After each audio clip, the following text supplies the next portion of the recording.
Existen diversos casos de caídas de bloques de hielo gigante desde el cielo, entre los más resaltantes están el hielo de 200 kilogramos, que cayó en una hermosa noche estrellada en Londres, atravesó el techo de un garaje y posteriormente destrozó el auto que se encontraba adentro. Nadie supo explicar lo que pasó. El martes 5 de junio de 1979 un pedazo de hielo verduzco se estrelló en la sala de una casa en Calgary, Canadá. El 9 de abril de 1971, en Tampico, México, cuando la señora Sara Medrano dormía apaciblemente, un bloque de hielo de 50 kilogramos cayó en su cama a su lado después de atravesar el techo. Esto casi la condujo a la locura. El 27 de abril de 1872 cayó una lluvia de piedras sobre una casa de Bermondsey, Inglaterra, hiriendo a varias personas.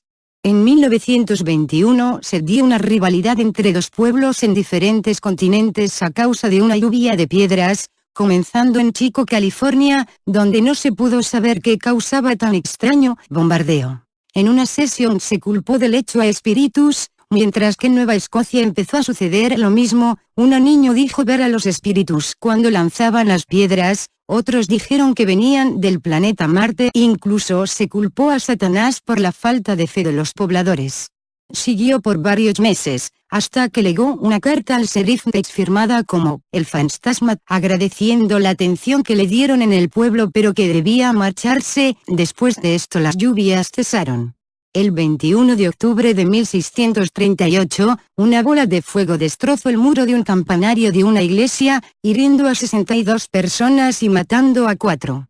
Después de esto se expandió una espantosa fetidez en donde se pensó de la intervención del mismo Satanás. Durante los 80, durante 4 años llovieron granos de maíz sobre la población de Vance, Colorado. El 31 de marzo de 1977 cayó una lluvia de ranas y sapos en el estado de Ohio. Lo mismo ocurrió en 1979 en el poblado soviético de Darganata. El 30 de julio de 1838 cayeron del cielo ranas sobre la ciudad de Londres después de una tormenta. Ocurrió lo mismo en la misma ciudad en 1883. En mayo de 1984 en Eastham, Inglaterra, cayeron una gran cantidad de peces en un suburbio. Lo mismo ocurrió en una ciudad cercana llamada Cannington, mientras que en Dillome llovieron conchas que solo se conocían en las Filipinas. El 10 de enero de 1877 en Memphis, Tennessee, el New York Times informó que cayeron del cielo miles de serpientes de entre 30 y 45 cms. Por suerte no eran venenosas. En 1578 cayeron pequeños ratones de color amarillo sobre Bergen, Noruega, sucediendo lo mismo al año siguiente. En 1965 en Kentucky cayeron millares de galletas según el periódico St. Louis Dispatch. En marzo de 1888 cayeron numerosos ladrillos sobre una escuela en presencia de 30 testigos en Madras, India. Estos son solo algunos casos de los cientos reportados. Un hombre llamado Charles Fort ha investigado durante años estos casos y los publicó en un libro que contenía casi 300 casos. Estos casos desconcertantes vale que sean contrastados con informes oficiales. Los casos son tan desconcertantes que desafían a la lógica y proponen la posibilidad de fraudes o relatos producto de la imaginación de la gente. Lo extraño es que un buen número de eventos alternos han sido confirmados. En el año 1800, en Seringapatam, en la India, se registraron, según la revista Nature del 1 de noviembre, anota Ford, una sucesión de lluvias de granizo. Durante una de ellas se encontraron 2 piezas de hielo que tenían el tamaño de un elefante pequeño. Ese mismo año, informes del Instituto Smithsoniano revelan que en los cayeron piedras de hielo de 2 y 3 kilogramos de peso. El 27 de febrero de 1877 en Pentzloch, Alemania, cayó una espesa lluvia amarilla, color oro, cuya materia tenía 3 formas distintas, semejaban una flecha, un grano de café y un disco. No se encontraron trazas de polen y la sustancia despedía un fuerte olor animal. El análisis químico reveló la presencia de nitrógeno y amoníaco. Charles Ford, en su obra, El libro de los condenados, al hablar de esta lluvia, dice: tal vez fueran símbolos jeroglíficos de alguien que intentaba decirnos algo. El 14 de febrero de 1870, cayó en Génova, Italia según el profesor Beccardo, director del Instituto Genovés de Física, citado por Ford, una sustancia amarilla que cubrió las calles, al punto de que era difícil caminar. Según se estimó, la cantidad de esta materia amarilla que cubrió Génova era de aproximadamente 100.000 toneladas. El 30 de abril de 1887 se produjo una lluvia densa, ardiente, negra y pestilente. El mismo fenómeno no se repitió el 9 de octubre de 1907 y el 2 de marzo de 1908. La explicación fue que se trataba de polvo de carbón que habría flotado en el aire desde las minas de Gales. Pero una lluvia similar se registró el 20 de enero de 1911 en Suiza y otra en el Cabo de Buena Esperanza, el 5 de febrero de 1912. Según el reverendo James Rust, una lluvia negra cayó en Slains, Escocia, el 14 de enero. Otra en Carluke, a 250 km de Slains, el 1 de mayo. Y otros dos en este sitio al 20 de mayo de 1862 y el 21 de octubre de 1863. El informe químico identificó esta sustancia no como un producto volcánico o ceniza, sino como escoria de fundición. Resulta imposible, dice Ford, imaginar que un producto artificial como es la escoria de hierro haya podido caer en tan grandes cantidades y en sitios tan distintos. Y agrega un dato sorprendente. El 9 de noviembre de 1819 cayó una lluvia negra de escoria de metal sobre una vasta zona de Canadá. Esta lluvia fue acompañada de una sacudida sísmica y de una intensa oscuridad aunque era pleno día. No solo caen, según Ford, diversos colores desde el cielo. En ciertos momentos de la historia, y en los más variados lugares, se produjo la precipitación de sustancias realmente increíbles. El 13 de agosto de 1819 en la ciudad de Amherst, en Massachusetts, un objeto misterioso, recubierto de una pelusilla como la que se encuentra en la fábrica de paños, se abatió contra el suelo. Separada la pelusa apareció una sustancia pulposa de color amarillento que despidiendo un olor muy nauseabundo, se volvió de color rojo vivo por el simple contacto con el aire. En Londres, la tarde del 5 de mayo de 1848, cayó una lluvia extrañísima. Traducida textualmente, la nota de Charles Ford dice la siguiente: a las 5 de la tarde el cielo estaba apacible sobre la ciudad de Londres. De pronto, sin previo aviso, comenzó a soplar un fuerte vendaval que hizo volar a toldos y sombreros. El sol se apagó y una oscuridad densa se desplomó sobre la ciudad. Apenas se podía ver a 2 pasos. A partir de ese momento comenzó a caer desde lo alto un copioso chubasco de agua y peces. Durante casi una hora cayeron miles y miles de pequeños peces de 15 centímetros de largo, de color plateado y grandes aletas. Examinados por los expertos no pudieron ser reconocidos. Se enviaron muestras a todas las universidades de Inglaterra y ninguna pudo decir de qué especie eran esos peces. Finalmente, una comunicación llegada desde el Cairo, y firmada por el decano de la Facultad de Ciencias Naturales de esa ciudad informó que esos peces correspondían a una especie de agua dulce que prolifera en el mar de Galilea. No se pudo explicar cómo habían caído sobre Londres esos peces que los palestinos llaman pez de San Pedro. En agosto de 1894, miles de medusas, grandes como un chelín, fueron señaladas sobre la ciudad de Bath, en Inglaterra. En el mismo momento, no lejos de ahí, en Wigan, cayó una lluvia de pequeñas ranitas. En una nota tomada de Comptes Rendus, Ford anota que la sustancia negra caída en Entre Ríos, Argentina, el 30 de junio de 1880 recuerda a ciertas formas de lignito. Es de color negro verduzco, similar a otras que se precipitaron en Francia, 1868, Australia, 1861, India, 1867, y Portugal, 1902. Tras la muerte de Charles Ford, las lluvias acontecidas fueron más insólitas que las que describió. Chaparrones de tela de araña mojando pueblos y ciudades, están desconcertando a meteorólogos del mundo entero, que no obtienen explicación a tan inusual y original fenómeno. La caída más frecuente es la de trozos de hielo, que en algunas ocasiones pesan 45 kilogramos. A estos le siguen las de ranas, peces y cangrejos, que parecen preferir ambientes fríos como los del norte de Gran Bretaña para caer. Cabe señalar un suceso muy raro ocurrido un atardecer de verano de 1969. Los ventanales de una hostería de los Alpes alemanes próxima a Oberstdorf fueron literalmente destrozados por una lluvia de monedas antiguas, en especial rupias, maravedíes y piastras. El violento chaparrón paleomonetario se repitió a la mañana siguiente, y atrajo a numerosos curiosos a la zona.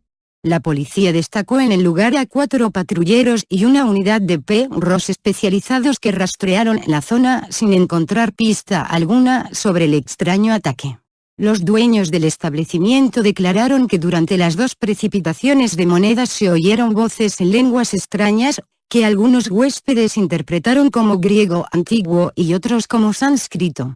R.P. Gregg, uno de los catalogadores más notables de fenómenos meteóricos, reporta caídas de sustancias viscosas en 1652, 1686, 1718, 1796, 1811, 1819, 1844. Da datos más antiguos, pero yo también practico la exclusión. En el Report of the British Association, señala incluso el paso de un meteoro muy cerca del suelo entre Barsdorf y Friburgo, en Alemania. Al día siguiente se encontró sobre la nieve una masa enorme de gelatina. No era ni la estación de la fresa, ni la del Nostock. Curioso, si es exacto, como dice él.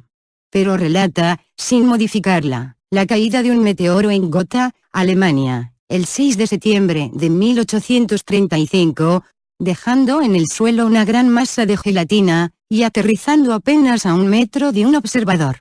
En otro artículo del report, según una carta de Gregg al profesor Baden-Powell, el 8 de octubre de 1844 por la noche, cerca de Coblenza, uno de sus amigos alemanes vio caer al suelo un cuerpo luminoso cerca de él y de otra persona. A la mañana siguiente, encontraron en aquel lugar una masa gelatinosa de color gris. Según Chladini, una masa viscosa cayó con un meteorito luminoso entre Siena y Poma, en mayo de 1652, otra, después de la caída de una bola de fuego en Lusatia en marzo de 1796, una sustancia gelatinosa, después de la explosión de un meteorito, cerca de Heidelberg, en julio de 1811. En el artículo citado en la nota, se describe la sustancia de Lusatia como poseyendo el color y el olor del barniz negro desecado. En el American Journal of Science se dice que una materia gelatinosa surgió con un globo de fuego sobre la isla de Leti, en la India, en 1718. En la misma revista, en varias observaciones sobre los meteoros de noviembre de 1833, se mencionan caídas de sustancias gelatinosas. Bloques de gelatina blanca, parecida a clara de huevo coagulada, fueron hallados en el suelo en Poway, New Jersey. A. H. Garland, de Nelson Country, Virginia, encontró una sustancia gelatinosa que tenía la circunferencia de una pieza de 25 centavos. Una mujer de West Point encontró una masa grande como una taza de té y parecida al almidón hervido. En 1829, Persia vio caer una sustancia que nadie conocía. Los persas no tenían la menor noción de lo que era, pero comprobaron que las ovejas podían comerla y así lo hacían. Resolvieron molerla en harina, e hicieron con ella un pan de lowe. Se dijo que era comestible, aunque insípido. Si hay pocas sustancias que hayan caído al suelo y si la superficie terrestre abunda en sustancias arrancables por una tromba, 2 caídas de papel parecerían notables. Un articulista señala, en la Edinburgh Review, 8a, que en Karolat, Silesia, en 1839, cayeron 60 metros cuadrados de fieltro, con los cuales se podrían haber confeccionado vestidos. El dios del examen microscópico decidió que se componía esencialmente de coníferas. Finalmente, otro artículo, 8b, señala que, el 16 de marzo de 1846, en la época de la caída de sustancia comestible en Asia Menor, un polvo aceitunado se abatió sobre Shanghái. Se descubrió al microscopio que se trataba de una masa de pelos negros y blancos, estos últimos más densos. Se creyó que se trataba de fibras minerales, pero, en la combustión, desprendieron el olor y el humo amoniacales de los pelos y las plumas carbonizados. Otros exámenes revelaron que dichas fibras, caídas en forma de una nube de 1 millón de hectáreas, mezcladas con arena y álcali, estaban formadas principalmente de coníferas. En Atelier Round, se describe el siguiente hecho: el 21 de septiembre de 1741, en Inglaterra, en el espacio triangular incluido entre los pueblos de Bradley, Selborne y Alresford, se desplomaron telas de araña, bajo la forma de copos o jirones de 3 por 15 centímetros, relativamente pesados, que cayeron a toda velocidad y en gran cantidad, puesto que el lado más pequeño del triángulo mide 12 kilómetros. En un artículo aparecido en otro lugar, se añade que el chaparrón se produjo en 2 tiempos, con un intervalo de varias horas. Este dato nos es familiar, y que la segunda caída duró desde las 9 de la mañana hasta el anochecer. Hilos de araña, caídos en octubre de 1881 en Milwaukee, Wisconsin, y después en Green Bay, Westburge, Fort Howard, Sheboygan y Ozaukee. De ellos se ha escrito que eran muy blancos y de fuerte textura. Lo más curioso, escribe el cronista, es que no se señala en ningún caso la presencia de arañas.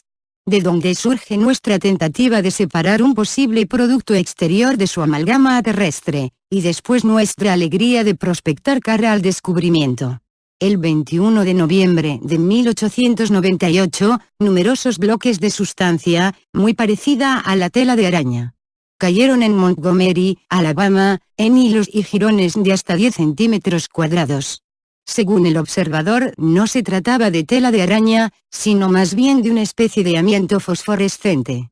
En Montusan, en la Gironda, el 16 de octubre de 1883, un observador vio surgir una espesa nube, formada por una sustancia algodonosa que cayó al suelo en bloques gruesos como el puño.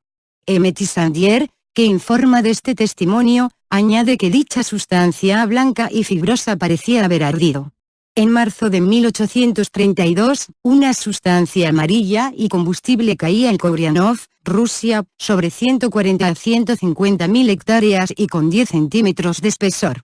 Se tendía a identificar esta materia amarilla y resinosa como polen de pino, pero al romperla se le encontró la resistencia del algodón y sumergiéndola en el agua, la de la resina.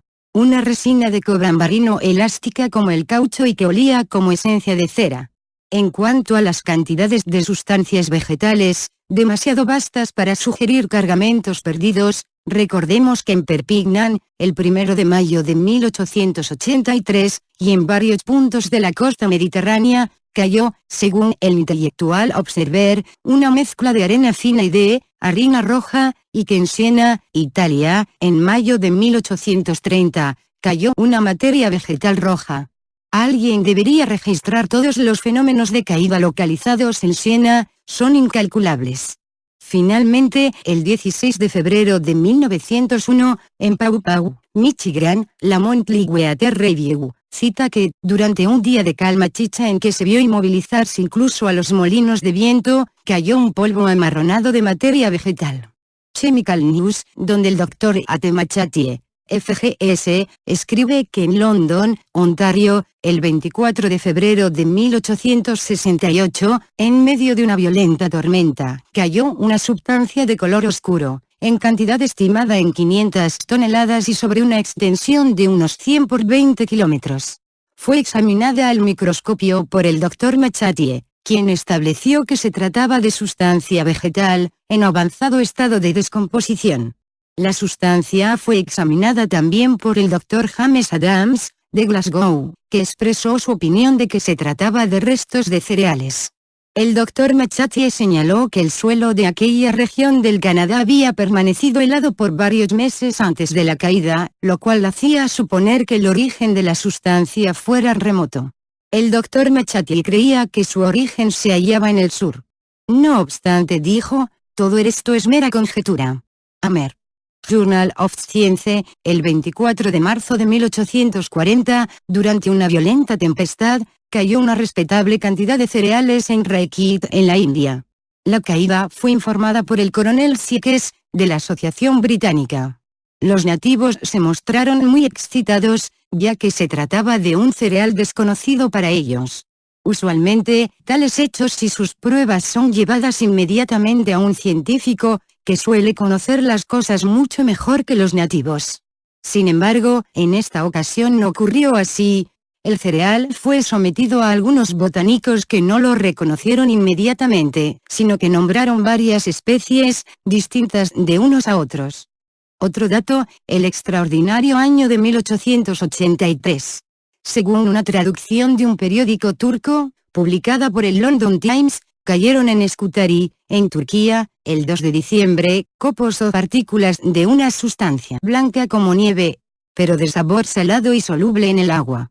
Miscelánea, una materia negra y capilar, el 6 de noviembre de 1857 en Charleston, Carolina del Sur. Pequeños bloques quebradizos y vesiculares, grandes como guisantes o avellanas, en Lobau, el 18 de enero de 1835. Un SOS de salitre cristalizado, de sabor azucarado, caído en plena tormenta, en Peshawar, India, en junio de 1893. En Darmstadt, el 7 de junio de 1846, Gregg informa de una caída de escorias de hierro ordinarias. En 1885, se encontró una gran piedra en el interior de un árbol, en Battersea Fields. A veces se encuentran balas de cañón incrustadas en los árboles. Esto no provoca ninguna discusión, parece extravagante que alguien quiera agujerear el tronco de un árbol para ocultar en él una bala de cañón. Lo mismo ocurre con la piedra de Battersea. ¿Qué se podría decir de la misma sino que cayó a toda velocidad y que se incrustó en el interior de un árbol? Sin embargo, la discusión fue considerable. Porque en el pie del árbol, como desprendidas de la piedra, se encontraron fragmentos de escorias férricas. Un periódico de Kimberley, citado por Nature, 10 de enero de 1884, anunciaba que, a finales de noviembre de 1883, un chaparrón de materia cenicienta cayó sobre Kingstown, en África del Sur, bajo la forma de bolas minúsculas, blandas y pulposas, pero susceptibles, una vez secadas, de convertirse en polvo al menor. Sutherland, Chiswick, varias ventanas fueron destrozadas, por algún agente misterioso. No se logró encontrar jamás al culpable. El edificio estaba aislado de toda vecindad y rodeado de elevados muros. Fue llamada la policía. 2 constables, asistidos por varios inquilinos, montaron guardia, sin impedir que los vidrios continuaran rompiéndose, delante y detrás de la casa a la vez. Algunas islas flotantes se estacionan a menudo en el supermar de los Sargazos, siendo, a veces, afectadas por perturbaciones atmosféricas que provocan la caída de diferentes objetos en determinadas zonas terrestres. Sostengo que de las playas que jalonan las islas flotantes del supermar de los Sargazos caen algunas veces guijarros. En Wolverhampton, Inglaterra, en el mes de junio de 1860, después de una violenta tormenta, cayeron tal cantidad de pequeños guijarros que fue preciso retirarlos con palas. Un gran número de pequeñas piedras negras cayeron en Birmingham, Inglaterra, en agosto de 1858, en una tormenta. Se dijo que eran similares a algunos basaltos existentes a varios kilómetros de Birmingham de iguales características. Guijarros como, pulidos por el contacto con el agua, cayeron en Palestine, Texas, el 6 de julio de 1888, pertenecían a una formación inusitada en Palestine. Bolas redondas y lisas en Andover en 1834. Un gran número de piedras de forma y aspecto desconocidos en tales regiones en Hillsboro, Illinois, el 18 de mayo de 1883, en el curso de un tornado. Guijarros de las playas aéreas y guijarros terrestres, producidos por los torbellinos, se confunden en estos casos hasta tal punto que parece necesario separarse del punto de unión. Han caído guijarros que ningún torbellino conocido podría explicar, otros encerrados en piedras de granizo tan voluminosas que parece imposible que hayan podido formarse en la atmósfera terrestre, otros finalmente, que se abatieron, a largos intervalos, en el mismo lugar. En septiembre de 1898, un periódico neoyorquino anunciaba que un árbol había sido herido por un relámpago o una apariencia luminosa en Jamaica. Cerca del árbol se encontraron menudos guijarros, cuya impertinencia en relación con la ortodoxia llegó hasta tal punto que eran lisos y pulidos como por el agua, no fragmentos angulosos como se desprenden de los meteoritos. Un observador del servicio de señales de Bismarck, Dakota, relata que, a las 9 de la noche del 22 de mayo de 1884, varios ruidos secos crepitaron a través del pueblo, causados por la caída de gran número de piedras de sílex golpeando contra los cristales. 15 horas más tarde, otra caída completamente idéntica se producía en el mismo pueblo.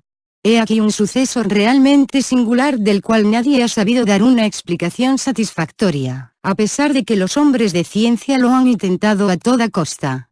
El suceso se ha repetido muchas veces a lo largo de la historia, aunque solo analizaremos uno de ellos. En un día claro de 1896, la región de Baton Rouge, en Luisiana, Estados Unidos, cayó una lluvia torrencial de pájaros muertos, sin que nadie encontrara la razón de semejante cosa. Los habitantes de la zona dijeron haber encontrado todo tipo de aves, entre los que se encontraban zorzales, picos verdes, urracas e incluso patos salvajes. Lo más curioso del asunto, es que también había canarios domésticos y pájaros que los lugareños nunca antes habían visto.